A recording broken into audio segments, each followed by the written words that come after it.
Okay, what is up, guys? Welcome to another episode of DevLog, the only game development podcast on YouTube. And this time I am with Gary Gallagher. I'm hoping that I'm not butchering your second name.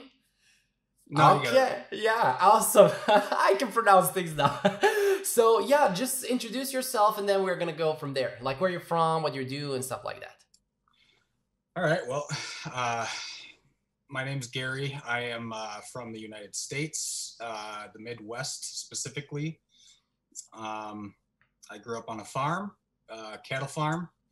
Farming wasn't for me. Always had an interest in computers and games more specifically, and always wanted to develop games since I was a little kid. 35 now, and here I am. So. Oh, awesome. So let's start with that. How did you start with game development? How did you start learning? Where did you did you go to college, boot camp? What did you do? I'm all self-taught, and I've actually got you to thank for a lot of that. I was going to say before we started, it's actually a little weird talking to you because I've watched a lot of your content, and having you actually respond to me is a little out there. When you enroll inside my Ultimate Game Development Academy, you will get access to all courses that you see on this list. And currently there are 55 courses, and every month I add new courses that will teach you how to create games using Unity or Unreal Engine, and courses that will teach you how to create game assets using Blender and Illustrator. And navigating in my academy is very simple. Simply click on the course that you want to learn. So for example, if you want to learn how to create a MOBA game, click on that course and here are the videos. And simply click on the video and watch it. That's all there is to it. Below every video, you have a comment section where you can ask questions when something is not clear, and I will help you understand any concept that you don't understand. So if you want to learn how to create games using Unity or Unreal Engine, or if you want to learn how to create game assets using Blender and Illustrator, or how to learn all of that, click the first link in the description below this video and enroll in my Ultimate Game Development Academy. When you say things like that, it feels like I'm a celebrity, man. Don't do that to me. You know, you will spoil me. No, I mean, I'm not. I wouldn't go that far. Not yet, though. You might get there someday, but no, it's just I've learned a lot from you, and I guess I'll start at the beginning. When I've always wanted to make games. The thing that made me actually dive into it and start learning was it was about I think it was excuse me, I have a cold right now, so no problem, bear with me. It was about 10 years ago when I was 25.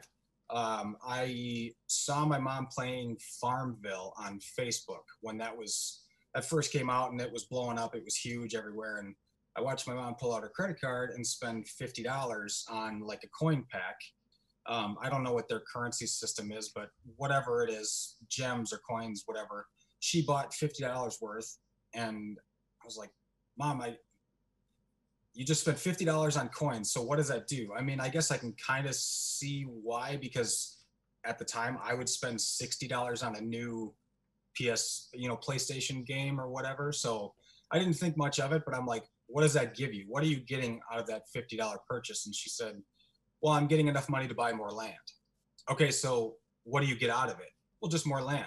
Like, I'm competing with my friend and I want to have a bigger farm than her.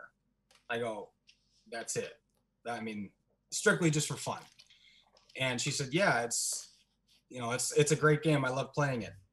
And right now I've got a bigger farm than her. And I was like, how much have you spent total? She said, probably like $300 or $400. And a light bulb went off, and I was like, okay, I got to learn how to make these games and get this money rolling in. Get that bag, secure that bread. Yeah. Awesome. We all have those stories where that sparkle initially started. Like for me, it was, do you remember in USA, that's not old arcade games, because even now in USA, there are those arcade machines, with the hand and the buttons. Well, here they're old arcade games, because that was like in the past, because here people are a little bit primitive and things like that don't cut over here. But I grew up literally mom would give me money to buy food at school, and I would not buy food. I would go hungry, and I would go buy coins to play those games. I grew up on those games. Like it was Tekken 2, was Double Dragon. And I grew up playing those, man. I would Sometimes, well, there was a period where I didn't go to school for 3 months. I skipped school. I ran away just to play those games. So we all have those, you know, and it's really cool to talk to another game developer about that. So like, where did you, like, how did you start learning? So like you started searching content online, YouTube. How did that went? Yeah, so I first turned to Google, and then I found out that me personally, I learn a lot better from watching more hands-on material, following along and such. I struggle with somebody teaching me stuff. Like I've got to learn things on my own at my own pace, my own process. So I started searching YouTube. I think I searched high and low for the right videos to watch for like 6 to 12 months before I realized I was just spinning my wheels and I wasn't getting anywhere. Every piece of content I would come across would be, you know, how to make a character jump, or how to make a start menu, or how to do these random things. And me being kind of naive at the time, I was looking for the video that was going to show me exactly how to make like the next Grand Theft Auto, you know, which is what I wanted to do. And I was sorely mistaken. But finally one day I just kind of realized I think I'm going to have to start with the very basic hello world and do that a few times until I know it without looking at any tutorials. And then just work my way up step by step. Yeah, that's the problem. That's the main problem on YouTube. The main problem on YouTube. I mean, you can find great content. I try to fill that space out, like creating full lengthy videos, if you saw on my channel lately. So like creating full games. I even have a tutorial 8 hours for first person shooter survival. But generally on YouTube, that's the main issue. It was same with me. When I started to learn, same thing. You find tutorials like how to create a menu, how to make a player jump. And that's not like the full picture. Nobody says, okay, how can I put all that in a game now and have a character in a game who's jumping, have that main menu in the game? Nobody's showing you that. Like, you know, and that's where I realized that gap. That's why I started my game development academy, opened my own website where I teach people to do these things now, and I made a business out of it. Now, it's like what I'm teaching now are the things that I wish I had. This is what carried me. So yeah, you went through the same struggle. So you know how hard it is. You know, you spinning a wheel, I was doing that for like 9 months. It took me 9 months. Then Yeah, same here. And now that I think back to it, I learned the syntax of both JavaScript and C# and Swift. I was bouncing all over the place. Like, okay, do I want to develop with Cocos 2D, or do I want to develop with Unity, or do I want to learn C++ and go the Unreal route, or should I just stick web-based and do it with JavaScript? And then I decided, no, I want to go mobile. So I started learning Unity and C#.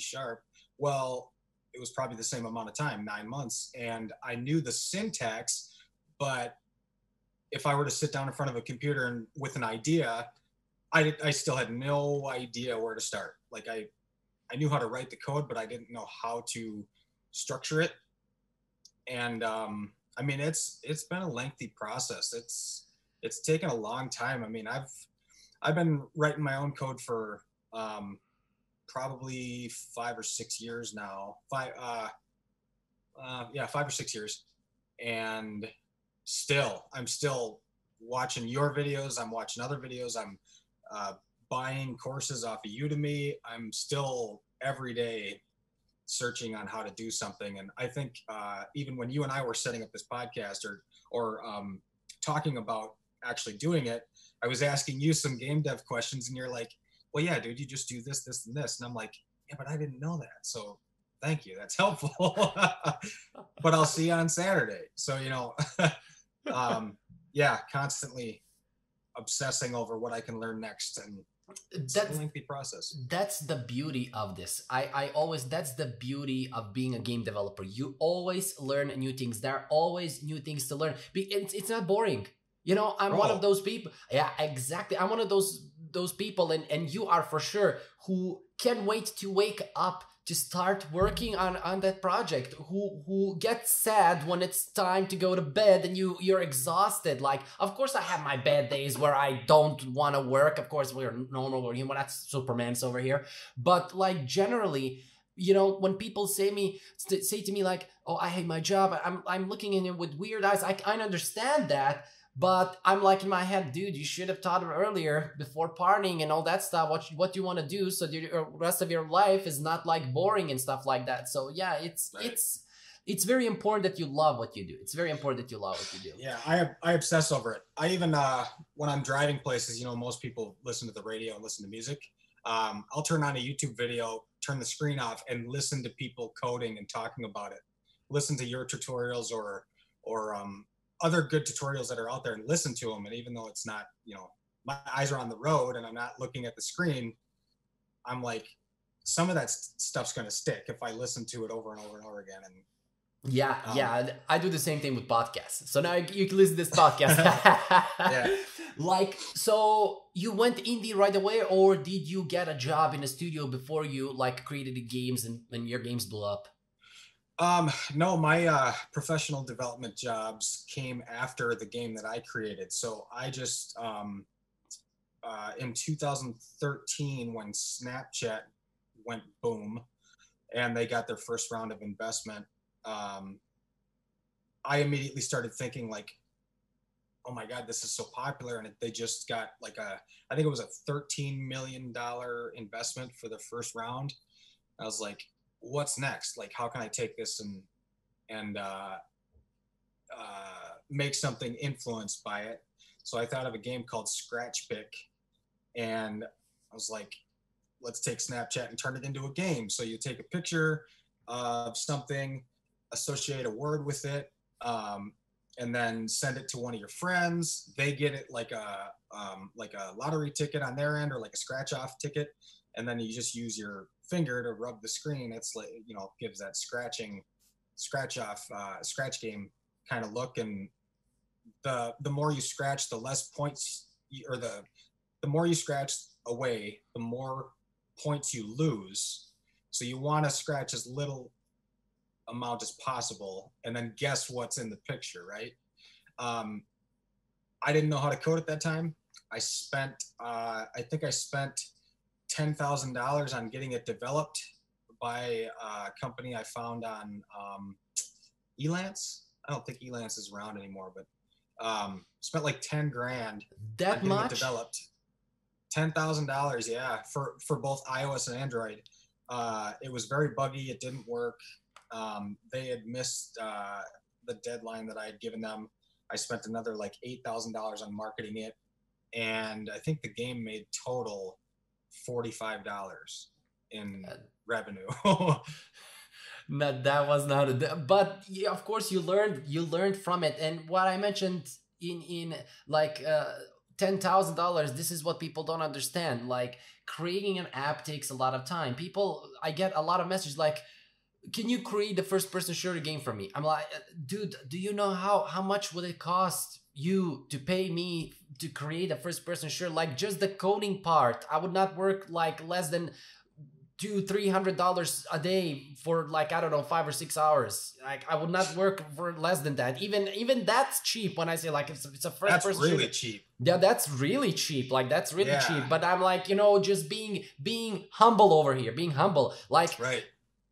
Like, for example, when I tutor people in private, like when you go one-on-one with me on Skype, I charge $150, $200 per hour.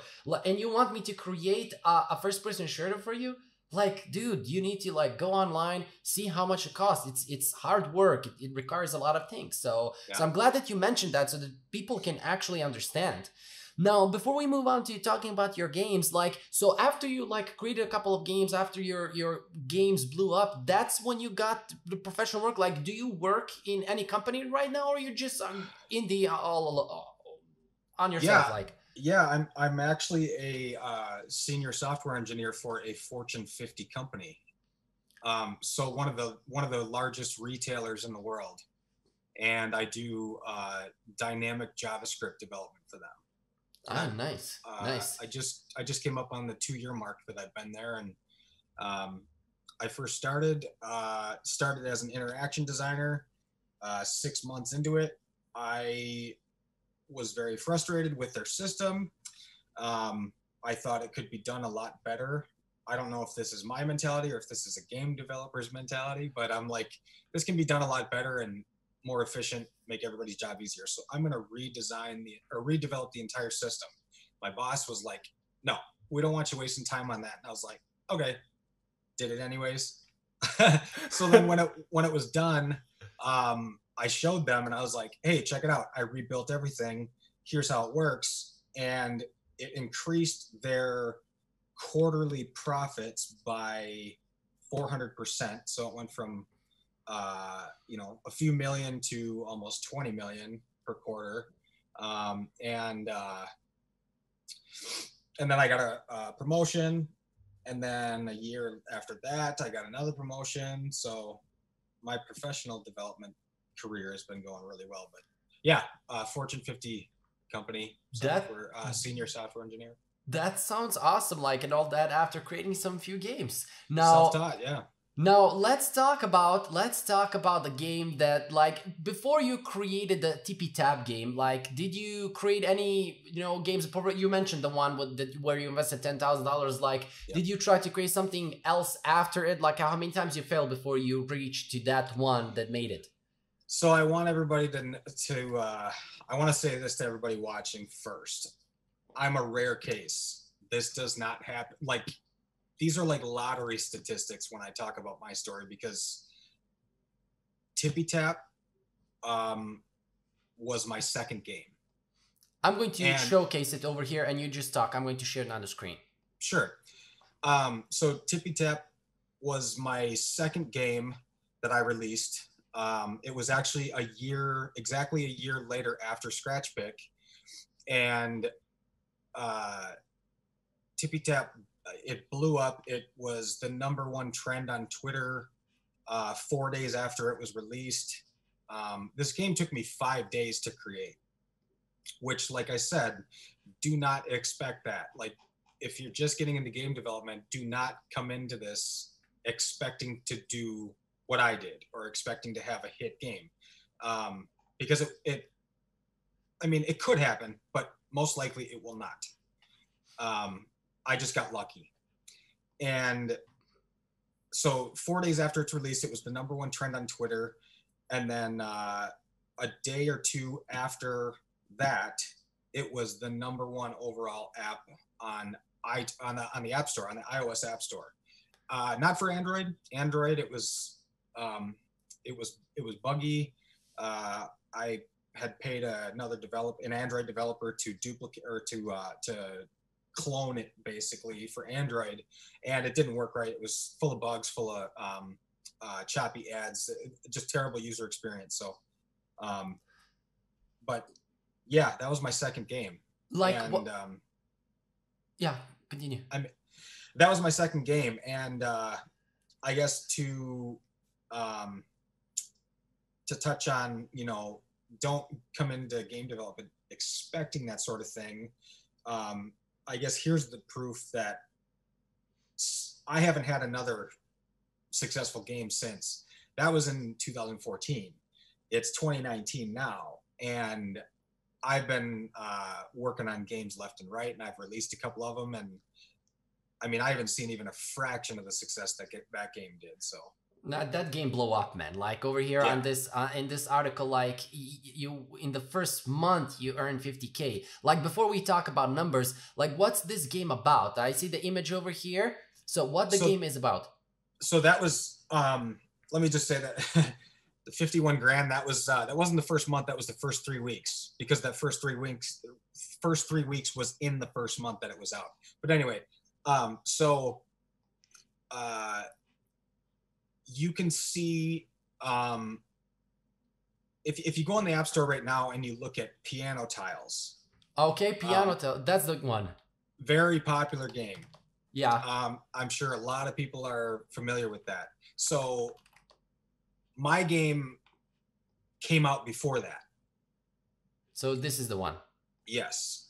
so my game came out before that, and it was a hard pill to swallow, you know, so to speak, to see another game that was very similar to mine, you know, make the developer like $30 million over the course of its lifespan, you know.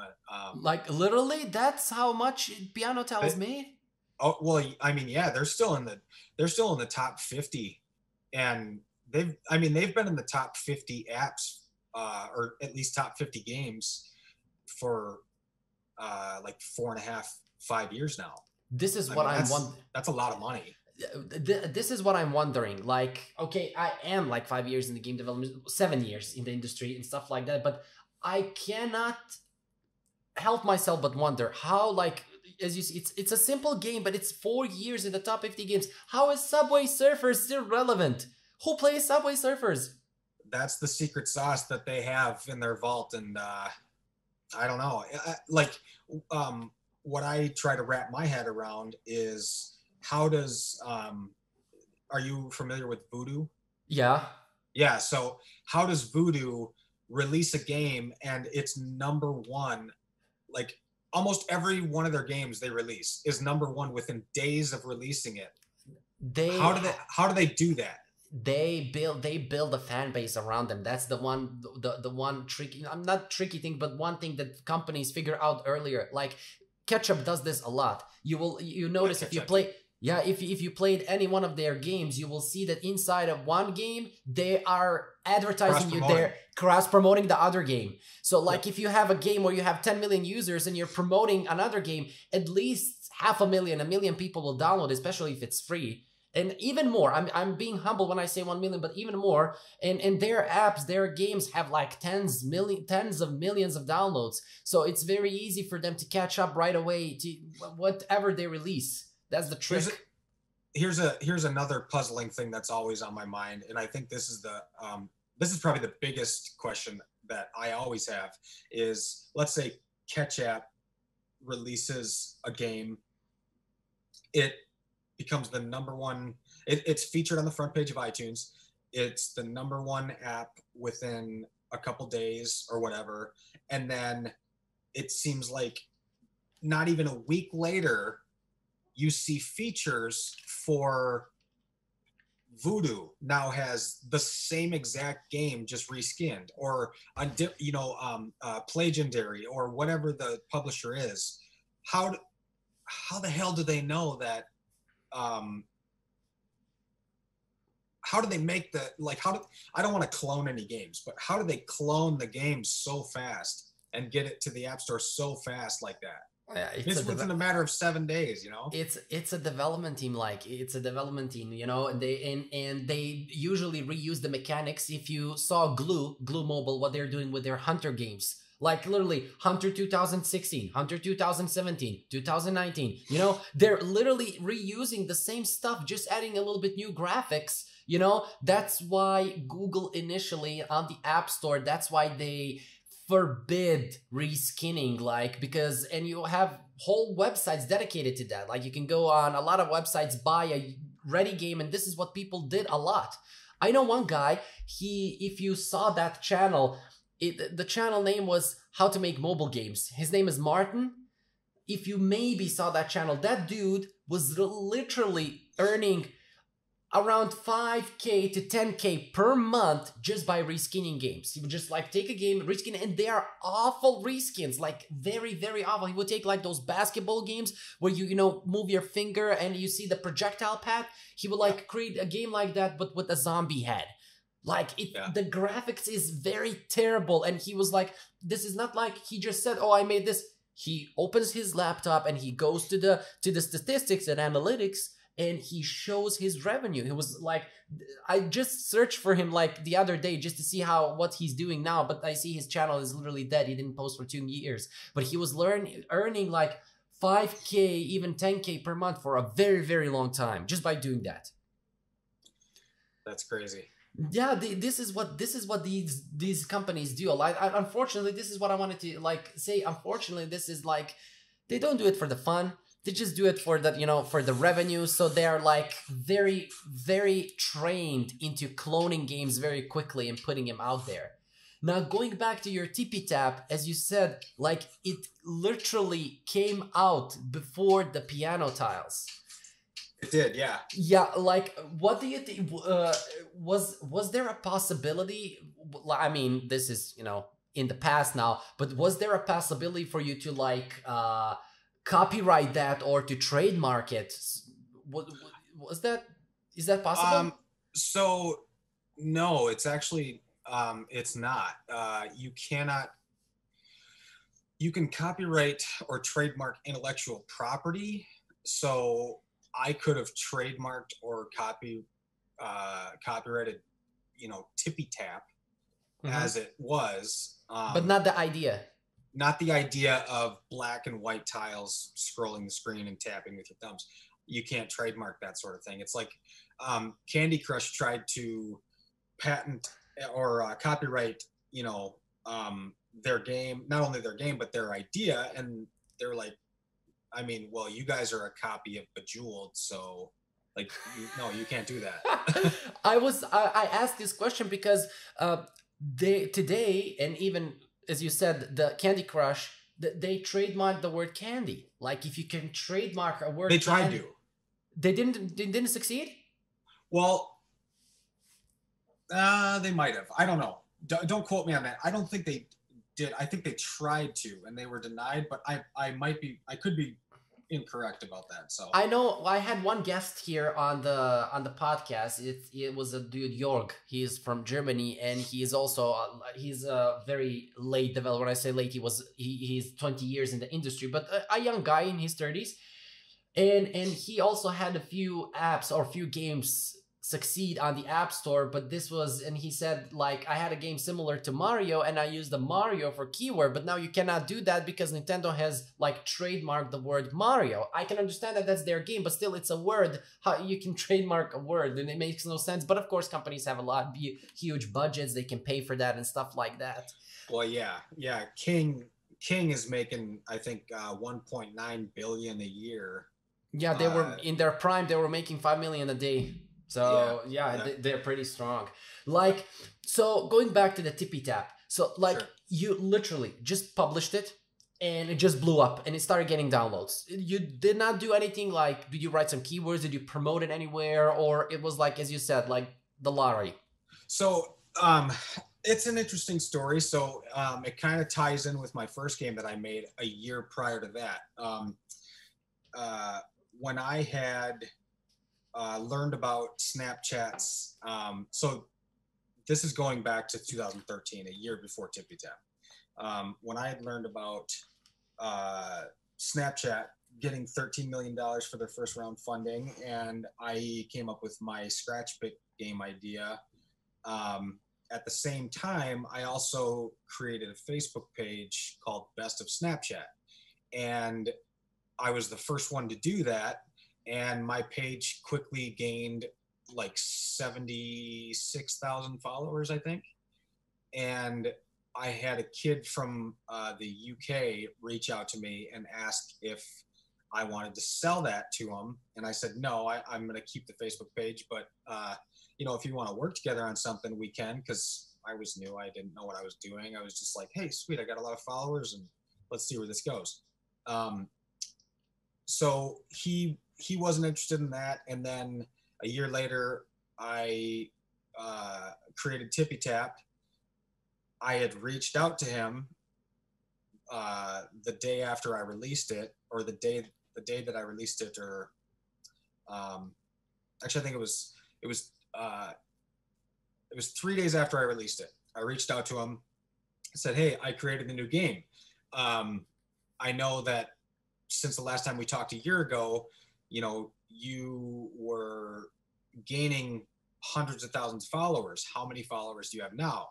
And he said, well, I've got about 3 million followers on Twitter. And I was like, okay, cool. So do you want to do a deal where like you promote my new game called Tippy Tap and I'll give you some of the revenue? And he's like, no, I don't want to do that. I don't want to tarnish my name if it's a bad game. And I was like, well, here, I'll send you a build of it.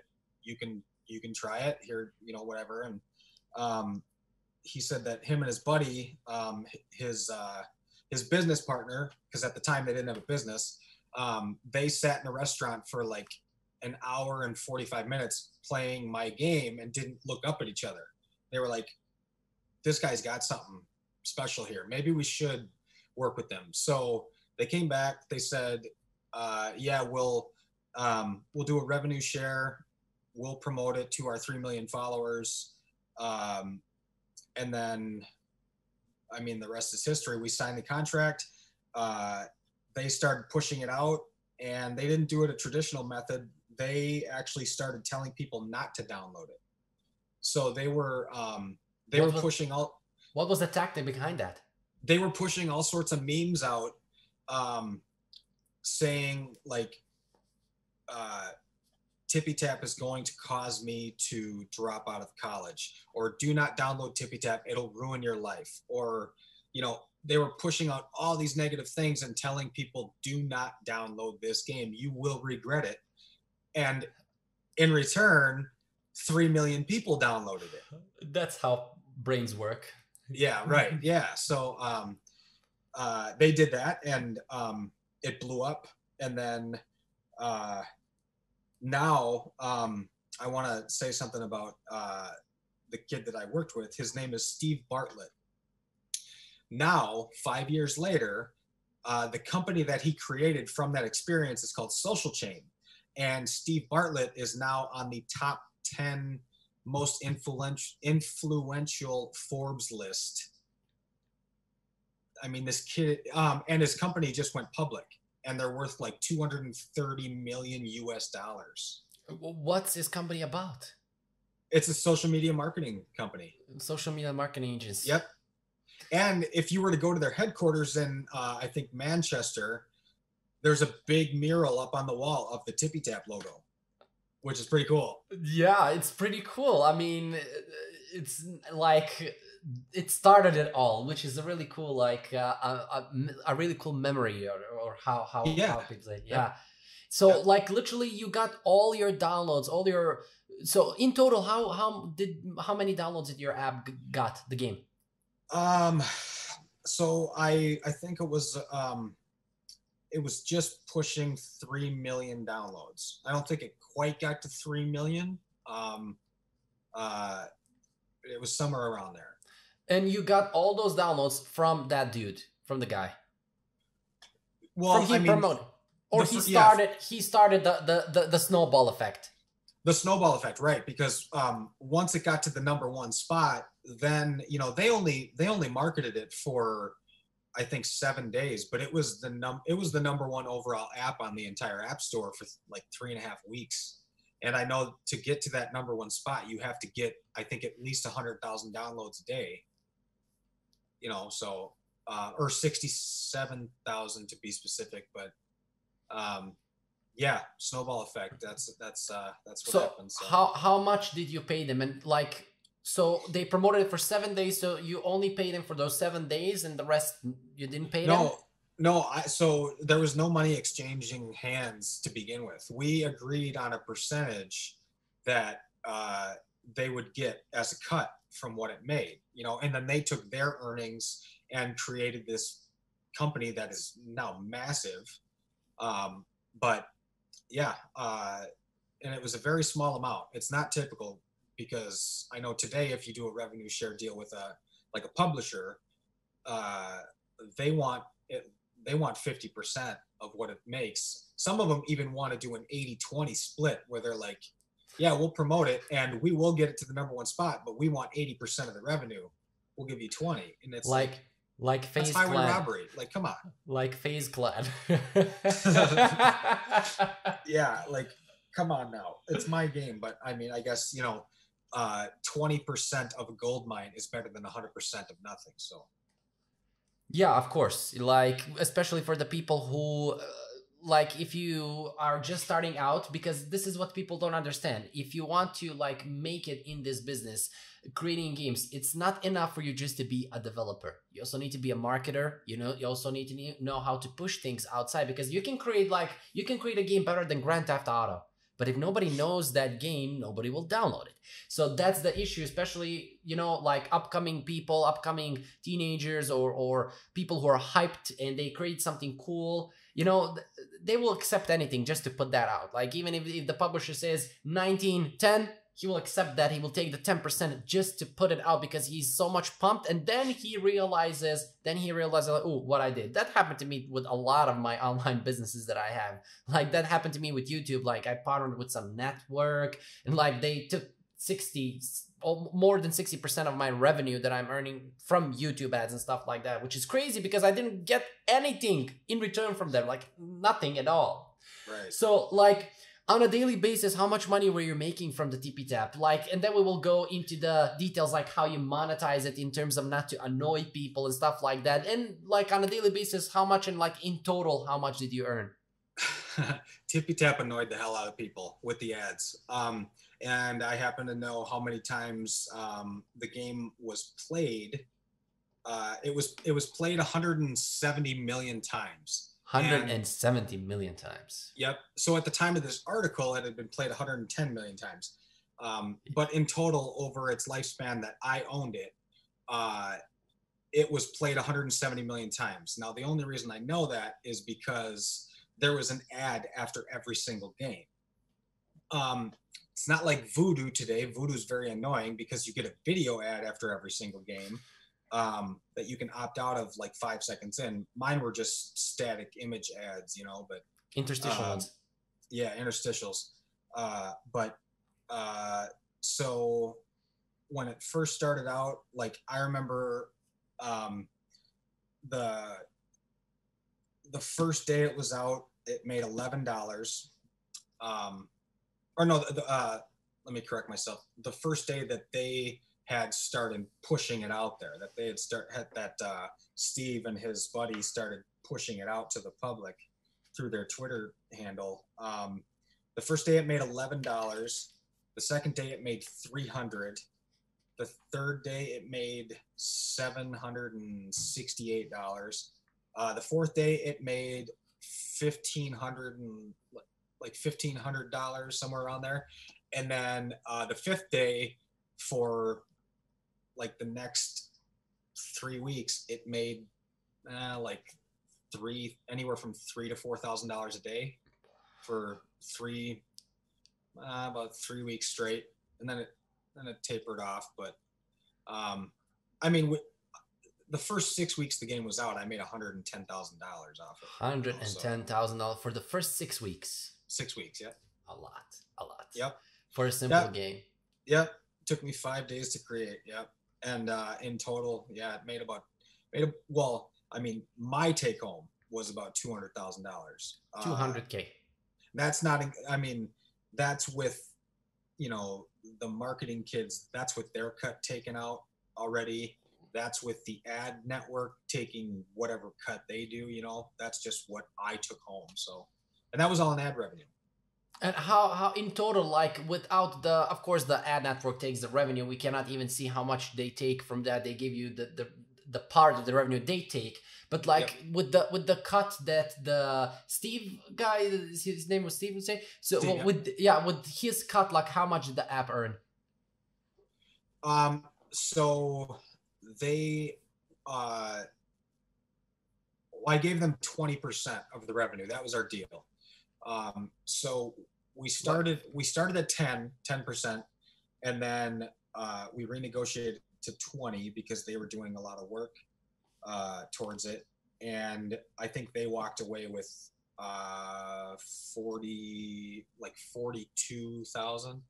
A lot for just promoting like that's I mean, especially at that time, because at that time that was we can define it like influencer marketing. Like they use their Twitter to push it out. Like at that time, influencer marketing was not even a thing. It was not even rising. They had no idea what they were sitting on. And now they have a public company that they're worth $230 million. You know, so they took that money and ran with it. And hats off to them. Like I'm really happy for them. But a nice move from them, like really nice move. Yeah. It would be even better if they created a game company so I can interview them. I know. Yeah, So and now they won't work with anybody unless you. I mean, they want like 50 grand to market something up front, and they will not. That's it. Like that's what we want. 50 yeah, of grand. course. Yeah, You know? that's what happens when you go big, of course. And I cannot blame them. Like, you know, when I was a smaller channel, nobody would reply to me in terms of other channels that I would message, but now that I'm a bigger channel, people reply instantaneously. That's how it works. Like, you cannot blame anyone. That's simply how the world functions. Yep. Like, so you also mentioned, like, so when the app started like going down, because this is the issue with those, it was a hyper casual game, like, so we can put it in a hyper casual game. That's the issue with hyper casual games, except if you're like a big company like the one with the piano tiles and stuff like that, that you can have a large team of people to constantly innovate things to keep it rolling. Otherwise, it's gonna be like Flappy Bird. Like, it's gonna do well for a month or two or three, and then it's gonna, you know, like, go down. So, like, what did you do when it started falling down? I tried coming out with the next big thing. You know, I got a little arrogant. I thought that the money was going to come in forever, you know, and that I thought I was going to get rich as hell, and I didn't. I just made a pretty good chunk of money, you know, and I started working on other games. I came up with a whole list of games, and you know, I was still very new to coding. I still had no idea what I was doing, you know, so. You mentioned that you sold the one, the Tippy Tap. Tippy Tap, yeah, yep, yeah. I sold it to a developer in India in February of 2016. For how much? $10,000. And how? At the time I sold it, it was making $50 a month. So I was like, well, I mean, I can either hang on to it and, you know, let it do its thing, or I can make a quick $10,000. It's always going to be mine. Like, I'm always going to be able to prove that I created it, you know, so but like, I just had no problem doing that. I mean, I was surprised that a guy from India would buy it like for 10K when it was making $50 a month. And like, Right. how, like, for how much time did it took to go from making 3 to 4K a day to making like $50 a month? Like, how much, how that span, like a week, 2, 3? That took it took a few months. So at its peak, it was like 4,000 a day. That was actually on my 30th birthday that it made the most, which was kind of cool. It was like, happy birthday. yeah, it made the most money on my birthday. But after that, you know, the first month, which was actually the first 3 weeks it was out, it made 51,000. The second month that it was out, it made 56,000. The third month, it made I think 30,000. Fourth month made 20,000. And then it started to go down. It really dropped. Yeah. Yep. But still, like, excuse me, like, it's not like correcting you, but still, I'm gonna say it's not like, not only luck that you said in the beginning. It's not only luck. Like, you didn't know exactly what you were doing at the time. You had a cool game, but you still contact an influencer to push the game out, which is not like, luck would be that you just published it and it took off. That's luck. Right, so, yeah.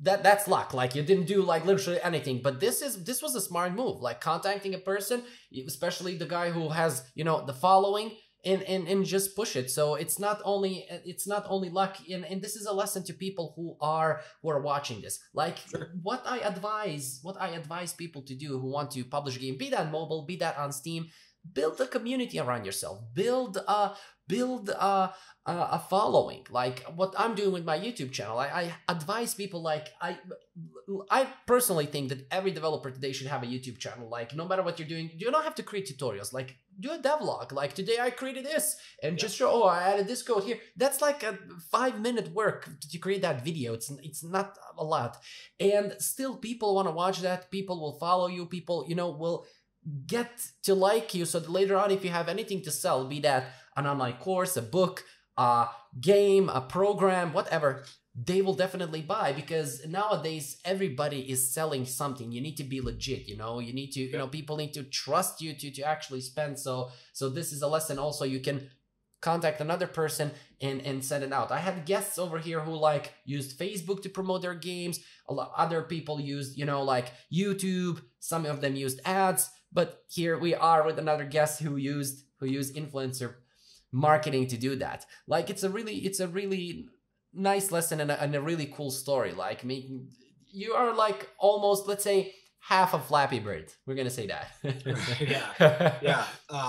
I actually I know a guy that did the same thing that I did. Have you ever heard of Fortify Games? Publisher from Australia. No. So a guy I know, and when I say the name of the game that he created, you're gonna know it. But I know the guy that created it, and he used people that I know from Australia to promote it. And these people have they've also made a celebrity out of it as well. Color Switch. Yeah, Color Switch. Yeah. So David Reichel, he went to Fortify Games, who is run by a guy named Sam and a guy named Zeb. Sam lives in Dubai and Zeb lives in Australia. They pushed the game out amongst a lot of other people that weren't social or that weren't influencers yet. But they said, hey, if you go out and interact with people or like make content with our game, we will promote your content. So it's a win-win.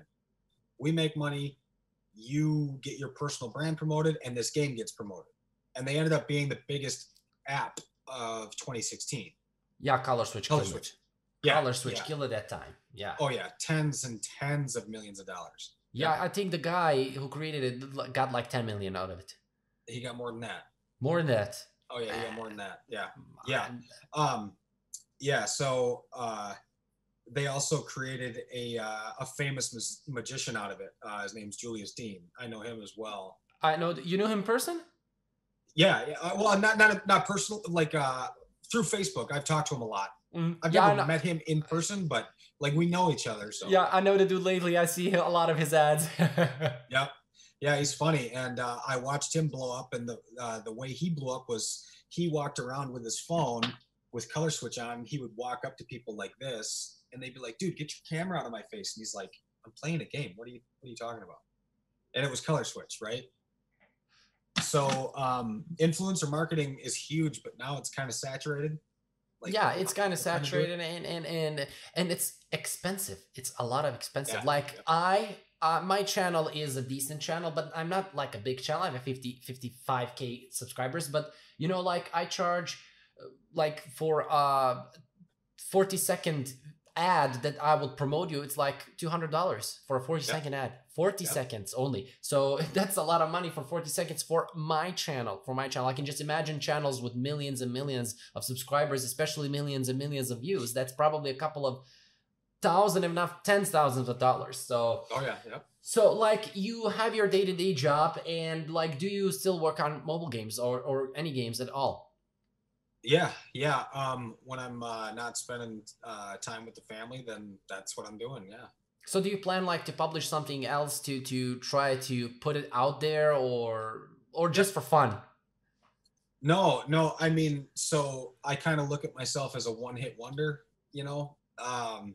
So I'm constantly chasing that down and trying to do the same thing. You're trying to do the same thing. I interviewed like the first podcast that I put out. I mean, at the time when I put this podcast out, there would probably be like 4, 5, or 6 podcasts more out. But the first one that I put out that's at the channel, on my channel right now, is a guy from Egypt. And he created 3 very simple apps. I mean, games, but they're very, very, like one game is VAR, like, you know, in soccer, you know, when you look at the computer, when the referee looks at the computer, if it was a penalty or whatever, he literally took footages from a real game, put it in Unity and programmed that. And then he asked you a question, was this a penalty? Was not a penalty? Blah, blah, blah, blah. Similar games like that with 3. And he's earning like 1.5K a month for the past 2 years from those games. I was really impressed. Yeah, that's Yeah, not bad at all. I mean, I had to ask him, like, I mean, I was like, don't be offended, but like, can you just show me can you share your screen with me? And he was like, yeah, of course. He showed me, he refreshed, he went on the analytics. I was like, damn, man, that's not bad. And I mean, especially in his country, like the average salary, I mean, that's for United States, that would be like, you know, to buy candy for your kids. But like, where he lives, where the average salary is like $300-$400, or where I live is also an average salary $400 or so. That's a lot of money for you to make in 1 month. So, you know, like literally with that kind of money, you can live like a king here, especially over there and as well in Egypt. So yeah, so sure. This is what I'm like talking. Maybe, you know, maybe you can mix it. I mean, maybe you can mix it instead of like just trying to do a one-hit wonder. Of course, I mean, this is just, you know, one way to look at it. Yeah, I have the mindset now of like, I want to put out as many games as I can that are still of quality, right? But I mean, I've kind of accepted that the chances are a lot better of me never having a #1 app ever again than they're a lot better of me not doing that than they are of me actually doing it again. So well, yeah, like if you would like approach it strategically, you can. I'm not saying like you can do #1, but you can do like decent in terms of like building an audience, because the days where things the Flappy Bird days are literally over. Like something blowing up from itself just out of the blue sky, it's very hard. I mean, even, you know, the App Store, how was it like in the early days, like 2014, 13? It was like, you know, you could create anything, like put it out there and you will get downloads, you know.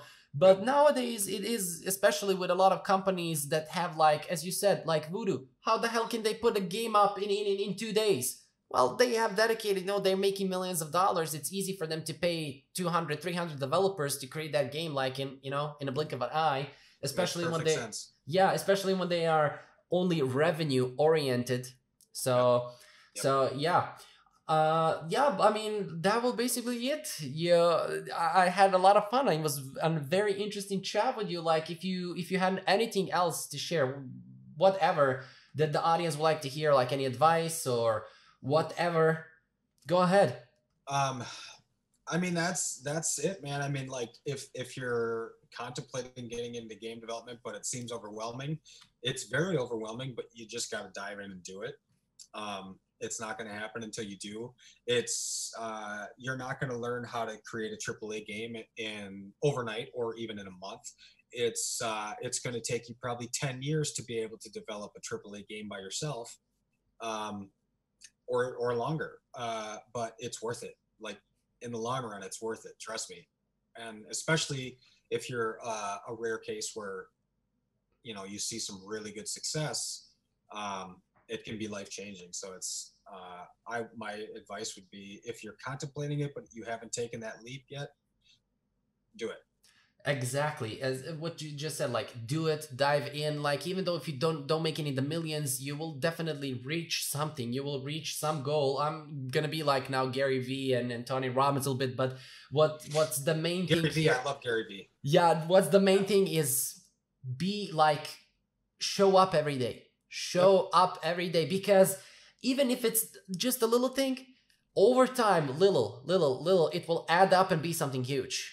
But if you're like, you know, oh, I cannot do it, then you will definitely not do it. So, I mean, I started everything from zero. I dropped out of college. I had $150 in my pocket. I was 22 when I returned. Like, I had no job. I had nothing. And, you know, I had to start from zero. So, showing up little by little, and here we are. So, yeah, thank you very much. If you have any links to share, you can give me later. I will put like your Facebook, your website, whatever you want me to share for guys who are watching this to contact you. Even if you have any games on the App Store for them to download, whatever, I will put the links below. You can give me that in the later on after we finish that. So guys, those links will be down below. Thank you for watching, and yeah, thank you for coming, taking the time to do this. Yeah, thanks so much, man. It was a lot of fun talking with you. It was a pleasure, man, and we learned a lot. Like, it was nice. For those of you guys watching, I will put like end screen videos over here, other podcasts that you can watch. And until the next one, I will see you.